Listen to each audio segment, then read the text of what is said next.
Good evening, ladies and gentlemen. Thank you for attending tonight's meeting. If I can start with agenda item 1, are there any apologies for absence? We have apologies from Councillor Gregg. Thank you. And do we have any declarations of interest? None? Thank you very much. And item 3, are the minutes of the meeting from the 3rd of October a good record and agreed? Agreed. Thank you. Okay. That brings us to agenda item 4, the government consultation on standards and conduct framework for local authorities. We have before us the report from the Assistant Director for Legal and Democratic Services and Monitoring Officer on the consultation that came out just before Christmas on the standards and conduct framework for authorities across England. As you know, before tonight's meeting, we went through the 40 questions from that consultation with the Monitoring Officer and have formulated some draft responses on behalf of the Council. Now that's been uploaded to the Council's website subsequent to that meeting as an addendum to this report. And that includes the response to question 32, which we said we would formulate a response that reflected your views and then email that to the committee for subsequent approval. So given that, Ms. Law, if you can just introduce the report that requires the response, and we'll take it from there. Thank you, Chair. I don't think there's much for me to say. You've said everything. Yes, the members, we have uploaded the addendum to the report, which is the draft response. Chair, I am happy once you and I have finalised the response for the response to be shared with the committee members before formal submission, if you're happy with that. I am committee, does that? Happy with that? Thank you. So, Chair, the recommendation is that the authority be delegated to the Monitoring Officer in consultation with the Chair of Standards Committee to finalise a response to the government consultation on strengthening the standards and conduct framework for local authorities in England. If we note that just before we do, are there any questions arising from the report or the discussions that we had in the workshop? Okay, could I have I move that the recommendation at 3.1 of the report is approved. Can I have a seconder? Councillor Lillis, thank you very much. And all those in favour? Unanimous, right, thank you very much. That's agreed, members, thank you. So we're whizzing through the agenda tonight, but so agenda item 5 is the summary of complaints under the Council's Code of Practice. Ms. Law, if you could introduce that report. Thank you, Chair. Chair, this is my report to the committee providing a summary of complaints and determinations received in relation to members' behaviour under the Code of Conduct. The table in Appendix A summarises complaints received since the 25th of September, which was after the last committee meeting, and there have been 3 new Code of Conduct complaints.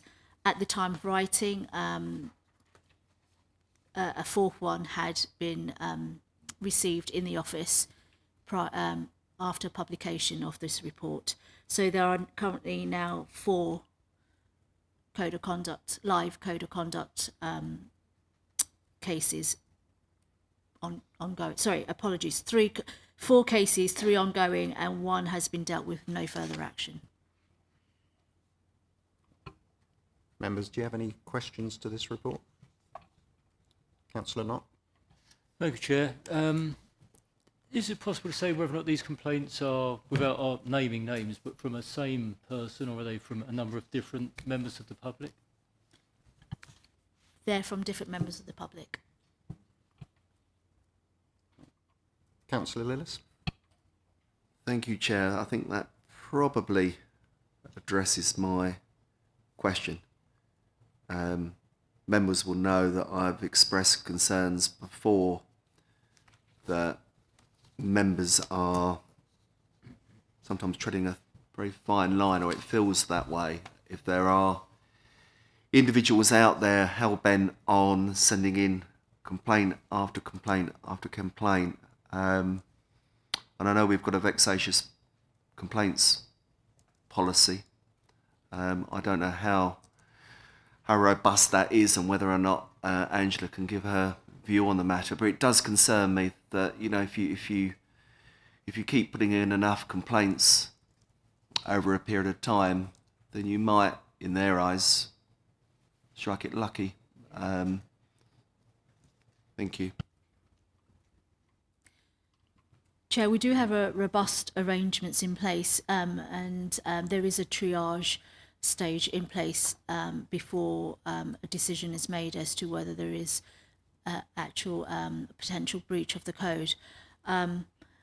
I think I've mentioned before that to the unreasonable behaviour policy, it's very difficult to impose when it comes to code of conduct cases, because the first step of the process there would be to appoint a single point of contact for that particular person who is subject to the policy. I would still be the single point of contact. So I would still have to look at the complaint, vet it, triage it, you know, because although we have a policy in place, it doesn't mean we have a blanket policy to not even consider complaints. We're still, as a council, whether it be code of conduct complaints, housing complaints, corporate complaints, whatever complaint, we still would have to look at it and consider it, even if that person has been placed on our unreasonable behaviour list.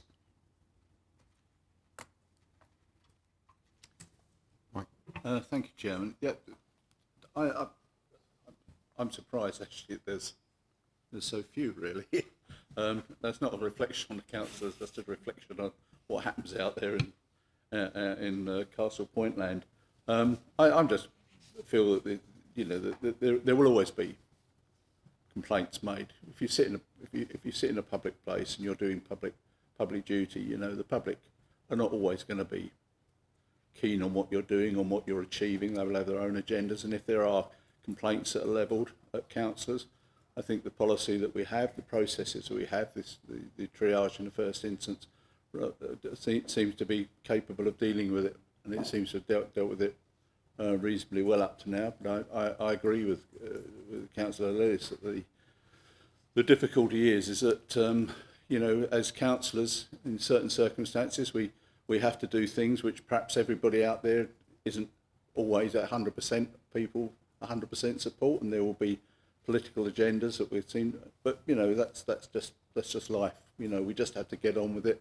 We've always said the way that we operate, we're an open council, and we're quite prepared to stand up and argue our case, and other people may take a rejection to that and find different ways of coming back to us. But if that's the way it is, well, that's the way it is. Bring it on, But let the process that we have deal with that. Thank you, Jim. Members, are there any other questions on this report? None? Thank you. Councillor Fuller, I think you make a good point that it really is important for openness and transparency that we are receptive to complaints, and that we absolutely stick to the processes. So thanks for making that point. Members, with your questions dealt with, is this report noted? Thank you. Well, that concludes our business for this evening. Thank you for your attendance, and the meeting is closed at 20:10. Thank you very much.